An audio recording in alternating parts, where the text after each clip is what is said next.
පිස්තෝලේ ගන්නවද? මම අහන ප්‍රශ්නෙට උත්තර දෙන්න. පිස්තෝලේ ගන්නවා. පිස්තෝලේ ගන්නවා. ඔව්. ඇයි දැන් ආරක්ෂාව සම්බන්ධ ප්‍රශ්නයක් නේද ඔබට? ඔව්. මේ අපිට කියන්නකෝ ඔයාට මේ රටේ ආරක්ෂාව සම්බන්ධව ප්‍රශ්නයක් නැද්ද? නෑ. එහෙම ප්‍රශ්නයක් නෑ මට. ඇයි මම සාමාන්‍ය පුරවැසියෙක් මම නිදහසේ කටයුතු කරනවා මම මුලින්ම රටක මේ ඕනම දියුණු රටක ඕනම දියුණු රටක පළවෙනිම දේ තමයි රාජ්‍ය ආරක්ෂාව. රාජ්‍ය ආරක්ෂාව සම්බන්ධ කාන්තාවක් රෑ 2ට සටන ප්‍රෝග්‍රෑම් එක ඉවරලා මම ගෙදරට යනවා. මට කිසි ප්‍රශ්නයක් වෙලා නෑ. ඉතින් ඒක චරිත් අබේසිංහගේ පෞද්ගලික දෙයක් නෙමෙයි. මම රාජ්‍ය කොටස්කාරයෙක් වෙනවා එතකොට. ඉනේ තියෙන පිස්තෝලේ ඉතින් මගේ ඉනේ පිස්තෝලයක් කවදාවත් තියාගෙන ඉඳලා නෑ මම. ඔයාට පිස්තෝලයක් මොකටද? ජනතා නියෝජිතෙක් වුණාම. ඇයි ඒක පෞද්ගලික අදහසකින් ගන්නෙ? නෑ ඔයාට මේ රටේ ජනාධිපති කෙනෙකුට മന്ത്രി කෙනෙකුට ඇමති කෙනෙකුට ආරක්ෂාවක් තියෙන්න ඕනේ නැද්ද? මම කියන්නේ ඒ වගේ ප්‍රාථමික දැනකින්ද ඔයගොල්ලෝ මේක දකින්නේ?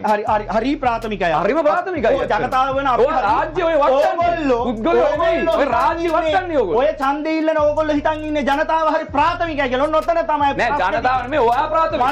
ජනතාව නෙමෙයි ඔයයි ප්‍රාථමික. ඔයයි ප්‍රාථමික. ඔයාට පාරේ බැහැලා යන්න බැරි තත්ත්වයක් තියෙනවා දැන්.